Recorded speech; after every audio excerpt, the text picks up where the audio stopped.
The reason why I say the streaming wars are over is, like I said, Netflix is now worth the combined value of Comcast, Disney, Fox, Paramount, and Disco Bros. So, and they're the only streaming platform that's truly profitable, although Hmm. again, their accounting system helps that. Um, but now that victory is kind of Pyrrhic. They're becoming just kind of TV, right? They've got football, they've got ads, all the things they said they would never do. They're turning into CBS, with a better interface. And that's fine, but it's going to be a much harder business moving forward for them than it's been. And that's why they're stopping reporting their subscriber numbers this quarter. This is the last quarter was the last time they'll ever report their subscriber numbers. And that to me was the end of the streaming wars. But I will differ from what you said. Yes, big tech is dominating the media universe, but the user is now in control. The user is now in complete control. This is the Media Machine, where media, business, and innovation intersect. Hi, I'm Johanna Salazar, and I'll be your host as we examine the future of content, technology, and entertainment through the lens of four key pillars: process, profit, people, and planet. Today, I'm joined by someone who doesn't just observe the industry, he maps it. Evan Shapiro, the unofficial cartographer of the media universe, is here. He's run TV networks, launched streaming platforms, produced award-winning content like Portlandia, This Film Is Not Yet Rated, and Comedy Bang Bang. And now, through his Media War and Peace newsletter, he's helping us navigate media's future. Evan, welcome to the Media Machine podcast. Thanks so much. I wanted to start with something a little bit more personal. I wanted to go back into your journey. So I know that you've had a career filled with big wins, tough setbacks, and major reinventions, which I love because I think that's what really inspires most people in our industry, especially the ones behind the camera, behind the scenes. So you've spoken about the moment where you were fired on your 50th birthday, Yeah. that rooftop moment where you questioned everything. If you could go back in time and talk to yourself that night, what would you say? And what do you think that version of you would say back to you? Yeah, it's super interesting. I did have a conversation with myself that day, and I've said numerous times I was pretty high. And I was on a rooftop, so I was high, but I was also stoned. I mean, it was a real culmination of a lot of different things. I moved to New York to write and direct theater. And then at one point in my career, I had a pivot in order to make a living to sustain my family. And I went more into the executive side of things, but I always promised myself I would get back to creating. And then when I ran IFC, I got to executive produce Portlandia and a whole bunch of other stuff. Um, I got into the creative and got to help make creative, but I was not actually making creative myself. And it was at that moment I chose that moment on the rooftop on my 50th birthday after being shit canned by Comcast. After having created a bunch of content for them and a whole streaming platform, which they then shut down and then just reopened as Peacock later, I promised myself that I would dedicate the rest of my career to making stuff. And I think the mistake I made that night was thinking that making stuff meant making TV. What ultimately wound up happening was I sold a couple of shows, and yes, I got to make some stuff, but it was so frustrating a process, which, by the way, was a precursor to a lot of the frustrations that much more successful producers are having now. When you talk to independent production companies, unless they're, Shonda Rhimes or Mr. Beast, you're having a hard time getting green lights. You're having a hard time selling stuff. And even when you do sell stuff, the margins aren't very good anymore. What happened to me was I decided that producing and selling content was just not fruitful enough, either economically or, frankly, from a satisfaction standpoint. And I pivoted hard into becoming a creator myself. And so, yes, I'm a cartographer. Yes, I'm an analyst. Yes, I'm a pundit. But first and foremost, I write every day and I create these stupid infographics that people seem to dig. I have an Emmy over here for a show that I made with Joseph Gordon-Levitt. There's a Peabody there for Portlandia, and those are great. But I feel much more satisfaction when someone comes up to me at a conference or you just were saying super nice things to me about the stuff that I've made myself with my own hands and with my own mind. And I think if I could go back in time, I would say skip all these steps at trying to satisfy the gatekeepers Mm, and concentrate much more on the stuff that you can actually make your and manifest yourself. hmm Because that's the actual value you have to offer. And I could have saved myself probably a couple years in this whole process as a result. I told you when we last chatted, I think network executives look for you not just for your insights and your data, but also for that coaching, that mentoring, that guidance. You're super young, but still you come with so much expertise, and pivoting for network executives is really hard. And what you've done is a big inspiration. And I Thank think I you. was telling you, I was looking to talk to you for guidance. And then just by seeing you and the things that you say, you coach people through your words. And that inspired me to do this podcast. So Thank you. thank you. My pleasure. Yeah, But no, you, I think you're right. Well, I was talking to somebody else who's, been part of the recent round of layoffs at Paramount. And, my you know, former home as well. yeah, and there's a lot of people who are fit into that boat these days.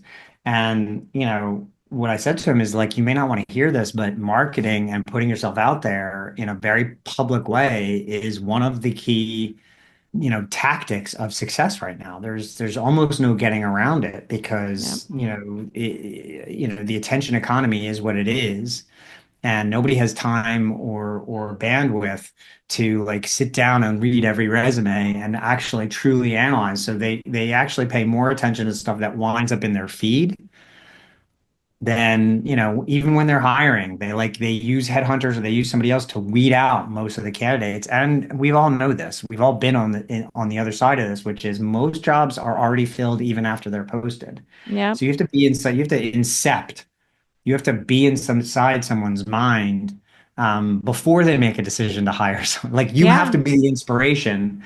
Oh, you know what I need right now? I need that person. That's my exactly. entire business right now. Just recently, I posted out some jobs and got like 600 resumes. And just going Yeah. through that, it's tough. So yeah, you have to, if you start with something, it's easier to get in front of people, get people in front of yourself. So you've had these pivots, and you've pivoted from marketing at the public theater to TV executive, professor, writer, speaker, consultant, podcast host, entrepreneur, and now media cartographer. I mean, I get stuck on so many titles, but I love it because I feel like I can relate to you. But looking back at those pivots, what was the driving force behind these pivots, would you say? Relevancy. Every move that I've made started well before I made that move. Mm, There's been a conscious series of choices I've made, whether it's things I'm focusing on. I was focusing on millennials before people really even knew what that word was. This hmm is a long time ago now. Then I was focusing on Gen Z before, people really started to focus on them.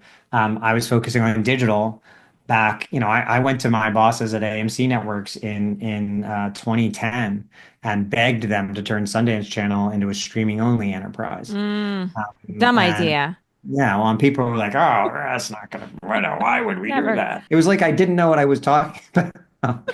And I went to NBC and got them to agree to take The Office off of Netflix when it was the number one streaming show in the world and move it to this new streaming service we were going to launch. And then Netflix offered NBC $100 million on top of what they were already paying to not do that. And Mm, NBC took the money and told me, "Sorry, kid, try to figure out something else." mm, And then they wound up paying $500 million to get The Office off of Netflix a few years later. So I've spent a lot of I spent almost all of my time inside corporate America being 15 minutes too early to stuff. hmm And what happened was the second I was ejected from corporate media and really decided that was the end of my corporate media career for a number of different reasons. One, that we just didn't get along all that well as an employee. Now I get along really Yeah, well. they love Now you. everybody listens to me. And now being 15 minutes early to everything is my whole career.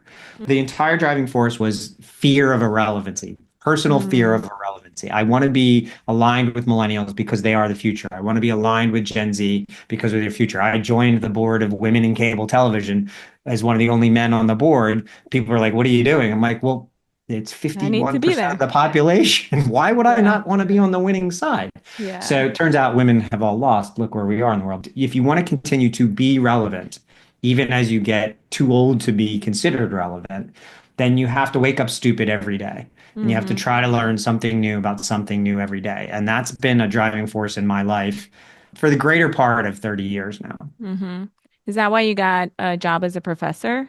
I literally took the job as a professor 20 years ago because I knew it would give me an edge. I knew Mm. that having a bunch of 18 to 22-year-olds once a week held captive in a classroom would give me the greatest focus group I could ever have for what's Yep. happening in the minds of new consumers. I also knew that teaching at NYU, the most expensive university on the face of the earth, where kids were paying way too much for every credit, and standing up and having to redefine the industry semester after semester was going to force me to rethink the industry every semester. It Mm-hmm. certainly isn't the pay. It is really about honing my craft and about Mm-hmm. keeping the edge as sharp as I can possibly make it. And I don't think there's any, I mean, everything you see me do now, whether it's what I write on my Substack newsletter or on LinkedIn, whether it's me presenting in front of a room full of people, all of that was born out of teaching at NYU because you teach a class at Monday nights at 6:30 at night, and they're all falling asleep. Like if you're not on it, man, they will let you know in real time. And if you say something false, they will also crush you like a bug.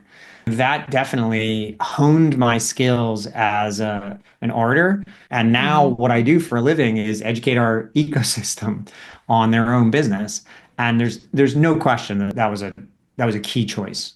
Yeah, that's so smart. Moving on, Evan. Mapping the media universe. So you call yourself now a media cartographer, which is a fascinating way to frame what you do, and I love it. So for Thank you. those unfamiliar, what does your media universe map actually measure? Technically speaking, it's scaled by the market capitalization of the 125 companies on the map. And so it's just math. And the reason why I use that metric to scale the map is it's inarguable, right? This is not an opinion.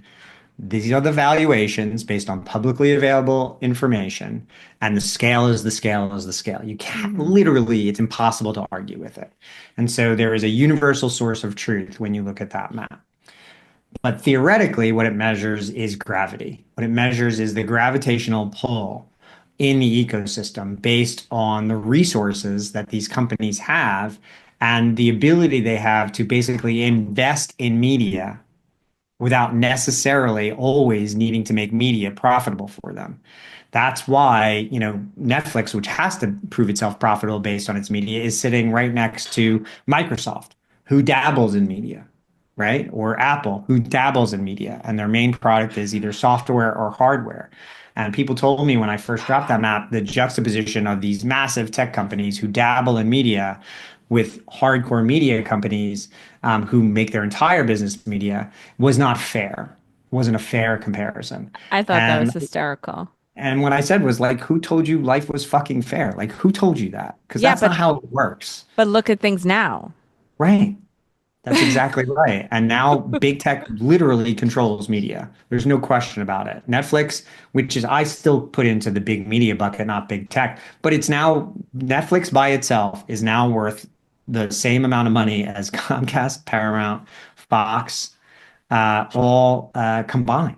Yeah. The shift in power over the last decade in the media universe, you could have seen this coming. And I did. I did see it coming. Half the people who saw it were like, yeah, finally someone's doing this. And half the people were like, fuck this guy. What the hell's he doing?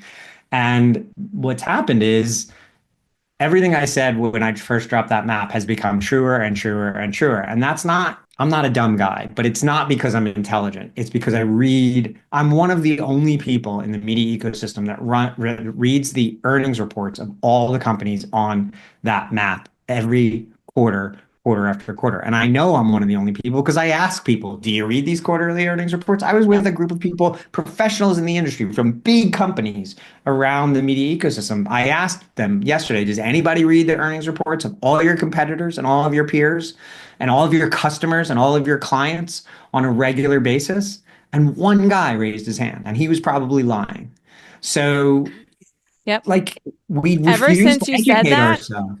ever since you said that, I'm starting my own grid and I'm starting to do that because I'm like, I'm doing two, three, but you're doing over 100. Each one takes maybe 5 minutes, maybe 10 minutes. You take the notes, or here's a better one. Don't even read them. Take the link and put it in a chat GPT and ask chat Shay. GPT to summarize it for you. At least do that. And you'll be smarter than 3/4 of the population that you run into in your business on an ongoing basis. So what's been your most surprising finding? Like what companies have grown, who's shrank? Like what's been your most surprising finding since you're the only person doing this? I did not see Spotify's last year coming. Last year was the first year they've ever been profitable, ever. And, going into last year, I was like, this company is not going to make it. And then first quarter they were profitable. Second quarter where they were profitable. I'm like, all right, well maybe this is a trend, but I don't think it is. And then they just kept doing it. They had to fire 18% of their workforce in order to get there. Mm-hmm. And we'll see what happens next. But I have you this were theory. saying that you think that they're doing this on purpose. Why? I think a little bit of it is fiscal engineering, and that Daniel Ek is looking to exit, and he wants a Mm, highest price he can possibly get so that he can mm, become Elon Musk. This is not a great human being by any stretch of the imagination. Just read what he wrote and said about his own workers as he was laying them off. mm, Look at the way he threw his own CFO completely under the bus during an earnings call at one point last year. And to a certain extent, if you move money around the right way, you can make your company look profitable mm-hmm, anytime you want, right? The way Netflix amortizes their their content definitely makes them look more profitable than they actually are. And so I think this is a theory. I have no inside information because they're definitely not going to tell me. I could be wrong, and we'll see. But I don't think the paucity, the pennies that they pay musicians, and the cutting back of staff, and their lack of ability to sell advertising, and the cost of music writ large. I don't think these things are going to allow that enterprise to be enormously profitable on an ongoing basis, especially when their competitors are the largest companies in the history of humankind. Apple, YouTube, which is actually the largest music platform on the face of the earth, and Amazon. mm-hmm. So I guess we'll see. So you've said that since leaving the industry, which you haven't left the industry, but you know what I mean, that you've been embraced more by it than when you were inside. Does that frustrate you? That you've had to step away to finally be listened to? Do you ever feel like you have any unfinished business? I think the business that I wanted to finish with the industry, I'm in the process of finishing. I'm sure it drives a lot of people that I used to work with, nuts. And it is much more freeing. I enjoy not having to answer to anyone much more than I did having to answer to someone. Mm-hmm. But I will say this is not a phenomenon that is particular to me. Very often, executives at a company will bring me into the company to reframe things they've been saying to the company for years, but no one wants to listen to them. And it often takes an alien, landing from outer space for the entire company to go, "Oh my God, we got to do this now." And so, yeah, I don't. It does not bother me at all. It gives me actually a great sense of joy to watch people, yes-anding stuff that I say, at companies where I was either fired, Comcast, or, someone came up to me yesterday at the conference that I was at and said a former Warner Brothers Discovery, or as I like to call them, Disco Brothers employee who doesn't work there anymore.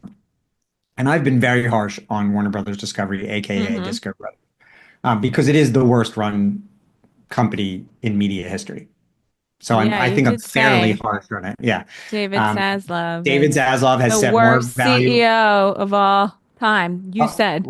Absolutely. And by again, that's just math. He has set more value on fire than, well, John Stankey actually set more value on fire, $109 billion.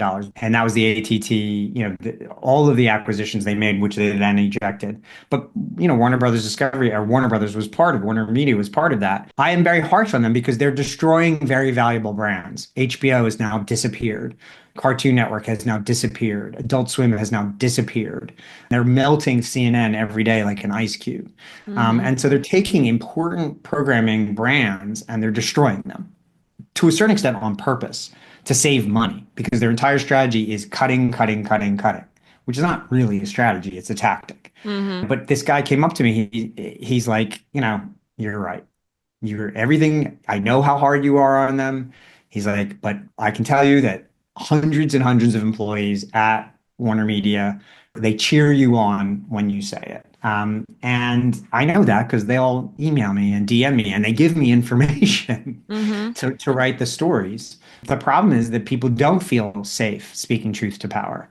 And that's one of the biggest issues at these companies is this fear of finding out, the retribution that they enact on their own employees when they say the truth to senior management is one of the major reasons the media industry is in such shitty shape right now. So you've been a strong advocate for radical collaboration, and I love that term. Thanks. So arguing that traditional media companies need to work together to compete with big tech. So what does radical collaboration actually look like in practice? It seems like that's something that Saslav is not doing, but we can get away from him for a little bit. Can you share a real world example of where that is working or failing? We'll give you an example where it's working. I think the public service media in the UK is very, very Mm. good at collaborating with each other in a way that advantages public service media. And they're going to be So doing it more, according to you. They have I, to. I yeah, well, they don't really have a choice to a certain extent. They launched freely at the beginning of the last summer, which is an embedded operating system on connected televisions that is actually one IPG for all four of them. In that ecosystem, you can get to all of their programming on demand, and it's one IPG for all four enterprises. That is something that you would very rarely see here in the United States. That said, if you look at some of the bundling that's going on, the Max, Netflix, Verizon bundle, the Comcast, Netflix, Peacock bundle. There are some examples of it beginning to happen, but what I Hmm. really mean about radical collaboration is, 68% of all advertising in the world goes to pure play digital players. And the reason why media buyers are diverting their money away from traditional television, even in its connected television form, to pure play digital players is because the data is just better. Hmm. It is provably ethical. There is a way to target better on the front end and track results on the back end. And Meta and Google and Amazon, they take over 60% of the advertising, just those three companies. And that's because their data pools, their data stacks are so massive that they offer, not just a return on media investment and a return on ad spend, but they are just much better at all of the aspects of data planning to the Hmm. point where people are willing to suffer through massive fraud on these platforms. Massive. Like we're talking as much as 50% of the media placed on, these platforms is fraudulent. It goes to bots. But Hmm. because I still understand when I spend a dollar, I get $1.50 back, I'm still willing to put my money there because Hmm. I can track it. I know what's working. I know what's not working. I can alter my plans in real time based on the information that I'm getting. You know how you compete with that? You take all of your data combined, Disco Brothers, Comcast, Netflix, Samsung, Roku, and you put it inside a data safe environment and you create a bulwark. You create an alternative to the big walled gardens that actually provides as much data and as much, proof of efficacy as the big three do. Frankly, that is the only way traditional media is ever going to be able to compete with the big three. Yeah, but they're too afraid. I mean, the ones that are starting to get comfortable with sharing data, that's great. But the legacy media companies that are dying, that's a reason why they're too uncomfortable sharing data. Well, it's uncomfortable. It is a fear of finding out. Hmm. But it is also this false sense of my data is so precious that it's too valuable to give to anybody else. And it's just not true. Like That's it's not true. not It's an by Excel itself, it grids. has almost no value whatsoever. I do a lot of consulting with more traditional media companies who want to try to transform themselves. And inevitably, what the way my process works is the first 30 to 45 days is just collection of data. You send us the data, we do interviews with the major stakeholders, and at the end of that time, then we write our report or we issue Hmm. our findings or we make our recommendations. But we So don't we call that discovery work. You do discovery work. correct. And Hmm. people I think want me to walk in and go, tell me what to do day one. I'm like, I'm not Yeah. going to do that. I need time. I need all the information. Like my process, I don't make these maps like on a whim. I sit down and I go through all the data and then I make the map. Yeah. And so if you want a map for your organization, it's the same process. And the mess that is the data stack at all of these companies is it's an issue. And it's this first recommendation on almost every single report we write is invest in your data stack. There's several different reasons for it. One, Yeah. how are you flying this plane without a dial, without a dashboard? Like I don't understand. You're gonna fly into a mountain. But secondarily, like there's real value there. You could every deal you make as an with an advertiser on a moving forward basis, if you don't have data to offer as part of it, you're losing. You're just Yep. losing. You're losing to Yep. someone who does. And then your marketing decisions can be made better and you'll know more about your own customers, like all of it. And so the first recommendation, I could almost write it before we get the data, is fix your data stack. Invest in your data stack. It's kind of like putting a new roof on your house. Like you can wait, but then you're going to wake up one day soaking wet with a hole in your ceiling. Yep. And don't do that to yourself. So you went from streaming wars, which the first time I heard that word was you, streaming wars, and now you're calling it the Great Media War. So the streaming wars, Netflix won. Now we're in the Great Media War, where big tech, not studios, they hold the power. So with Amazon, Alphabet, which is Google, Apple, Meta, Microsoft, and Nvidia dominating data, which is the kingdom, distribution, and consumer attention, is there a real path for legacy media to compete, or have they already lost? So just to break that down a little bit, the reason why I say the streaming wars are over is, like I said, Netflix is now worth the combined value of Comcast, Disney, Fox, Paramount, and Disco Bros. So, and they're the only streaming platform that's truly profitable, although Hmm. again, their accounting system helps that. Um, but now that victory is kind of Pyrrhic. They're becoming just kind of TV, right? They've got football, they've got ads, all the things they said they would never do. They're turning into CBS, with a better interface. And that's fine, but it's going to be a much harder business moving forward for them than it's been. Hmm. And that's why they're stopping reporting their subscriber numbers this quarter. This is the last quarter was the last time they'll ever report their subscriber numbers. And that to me was the end of the streaming wars. But I will differ from what you said. Yes, big tech is dominating the media universe, but the user is now in control. The user is Mm. now in complete control. 40% of Mm. new subscribers in any given month to the premium SVODs are people who have canceled prior Mm. Yeah, and are churn, churn, now churn. restarting. Yeah, churn, serial churners. And some of that's not bad, but last year, all of streaming picked up around 175 million new subscribers and lost around 148 million subscribers. That's an 85% churn, right? That's just not sustainable. But the great media war, in my mind, is not about big tech versus big media or the creator economy versus Hollywood, or company versus company, even. It's culture versus culture, and that's Mm. internal. It's mindset versus mindset. It's a battle between the past and what's next. It's a battle between wanting to just tweak the last business model and hope that that works and building an entirely new plane while you're flying on the plane that you're on. It's about testing and learning versus the fear of finding out. And that is the great media war. It's a generational war to a certain extent. And I don't Mm. mean just age, I mean mindset, because I'm super old. I'm 57. But I think Oh, like I try to think like a 27-year-old as much as I possibly can because why wouldn't you? If you want to understand how media is going to change, you have to think about the people under 35 who have a completely different ecosystem of media consumption from those people over 35. And so the question is, do you want to be part of the future, or are you going to relegate yourself to remain and perish in the past?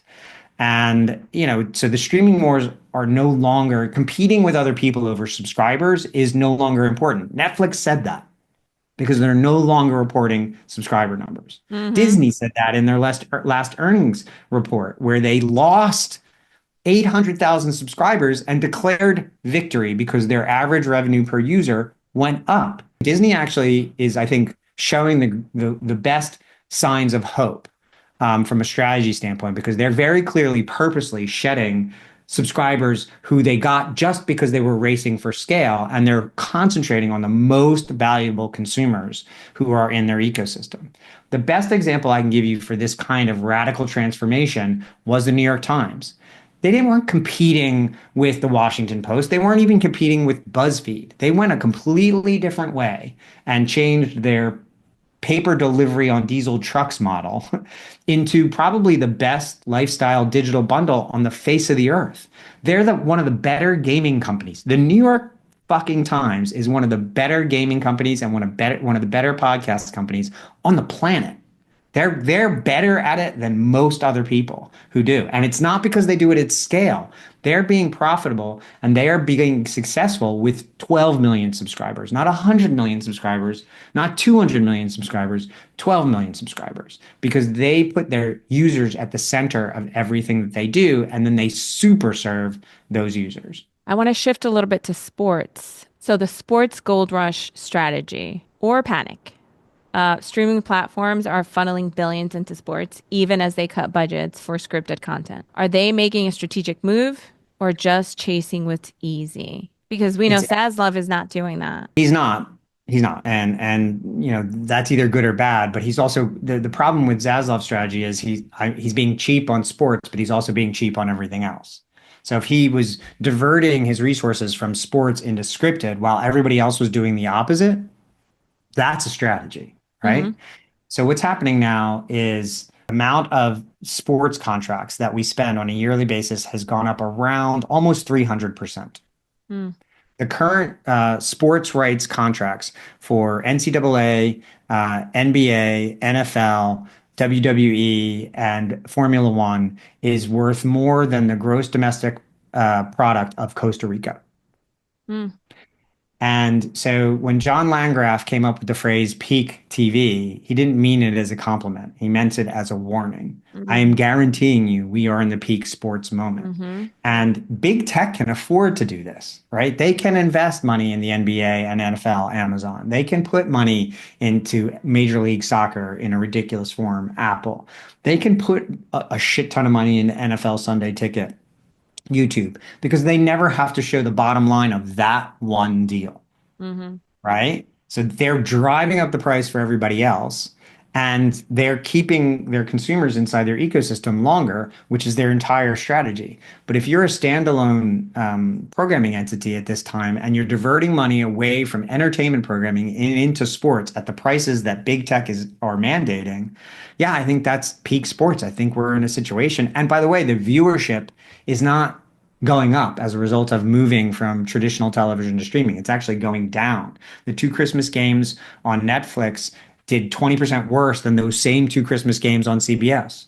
Mm-hmm. And Netflix will look at it as a win, but is it? They spent a lot of hundreds of millions of dollars, and now they're going to double down on that. They spent $5 billion on wrestling. Like, I get it. I understand why they're doing it. But at the same time, scripted programming in the United States, production is down 40% since pre-strike. 40%. So what's happening is we're making less entertainment and we're putting all of our money into sports, and NFL is on literally every platform. So we're becoming this monoculture where everybody looks exactly the same. Well, how are you going to sell that to consumers and how are you going to sell Mm, that to advertisers? I don't think it's a strategy. I think it's a bubble. mm. I was just gonna say, it sounds like it's a bubble. It's a definition of a bubble, frankly. So moving away from sports, let's move to YouTube because that's the ultimate competitor. You've said that YouTube is every media company's biggest competitor, yet many executives still don't get it. Why do they not get it?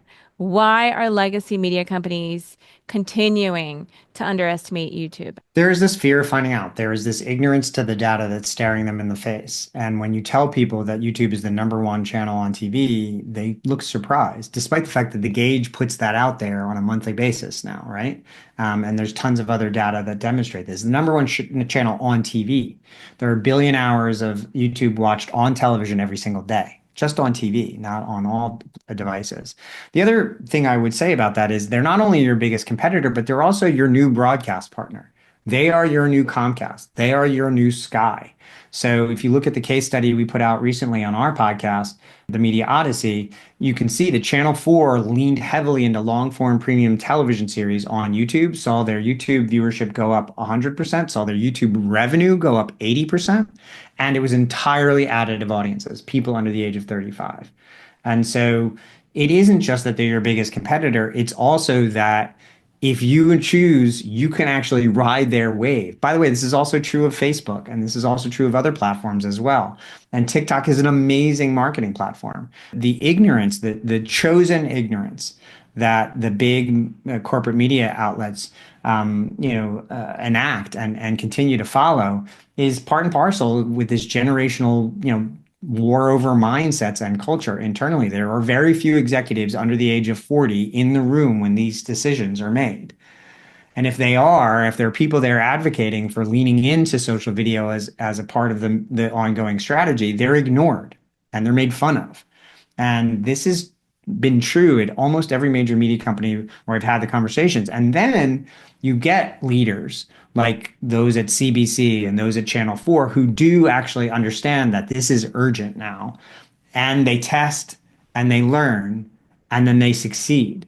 CBC has had a massive uptick in revenue, in viewership. Again, additive, new, incremental viewership on YouTube. Channel 4 has had the same thing. Both have really embarked on a new broadcast strategy that embraces social video because they're looking at the data, because they're embracing the truth that's staring them in the face. If you ignore it, it will overwhelm you. So I know that 18 months ago, you were in a hospital, Yeah, right?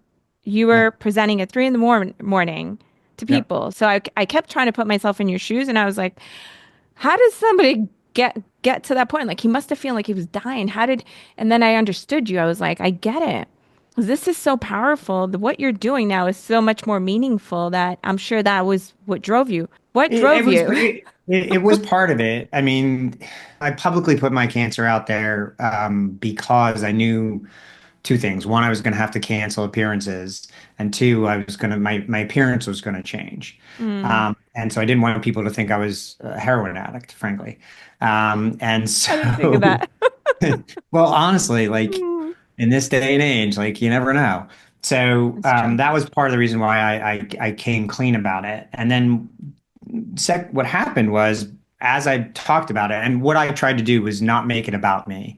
I tried to use the cancer as a metaphor or an allegory for the industry and facing tough things and how to get through the other side. I did actually two different appearances virtually from the hospital. One was at MIP, and then another was for a client in Europe. And the reason I agreed to do that was what the fuck else was I supposed to do? Sit in a hospital and feel sorry for myself? Mm, It's very easy to let the sickness and the situation take control. And I just refused to do that. I did mm. not want the illness to define me. And so, I'm like, fuck this. If they'll have me virtually, even though I was supposed to be there in person, I will be there virtually. And the nurses on the floor, when I asked for the conference room at 3 a.m., they were a little they were a little confused by that. God love them. They worked with me. They knew how important it was for me. I think it was really crucial to my recovery that I did that. But I also will tell you, and this wasn't the thinking behind it, but it has also been truly important to my reputation. Whether it's I'm seen as tough enough to handle something like that, or generous or authentic enough to share it, or whatever it is. This wasn't the calculation at the time, but people now, really, I think, root for me Hmm. because of it. There was this time where like there's no crying in baseball, there's no crying at work. And fuck that shit. Like we all are human beings, and to pretend that we're not, in this day and age, to walk into an office and try to act like an automaton, it just doesn't. A, life is too short, and B, that's not what they want from leaders anymore. It isn't what they want from their peers. I think people really do appreciate authenticity and reality from the people that they work. Now, look, there's a whole section of the population who perhaps doesn't. Look at who's president of the United States right now. But I personally have only benefited by being more honest about myself than less. Yeah. And I think that's something that people are, um, it's giving people strength, to make choices for themselves that they weren't able to make before. And I say people, meaning me. Thank you so much, Evan. And how can people find you? My newsletter is Media War and Peace. It's on Substack, but if you Google my name and Media War and Peace, it'll come up. Our podcast is called The Media Odyssey. I host that with Mariam Rachette, and then I'm all over LinkedIn. I'm almost unavoidable. Awesome. Well, thank you so much for joining us, and we'll be in touch. Thanks so much. Bye. Thanks for listening to our show. Be sure to rate, review, and subscribe wherever you listen to podcasts. You can follow us at The Media Machine Podcast on YouTube, Instagram, TikTok, Facebook, and X. The Media Machine is hosted by Johanna Salazar. Our producers are Evan Shapiro and Johanna Salazar. This episode was edited by Andres Cote. This episode features music from Envato Elements. Thanks for listening.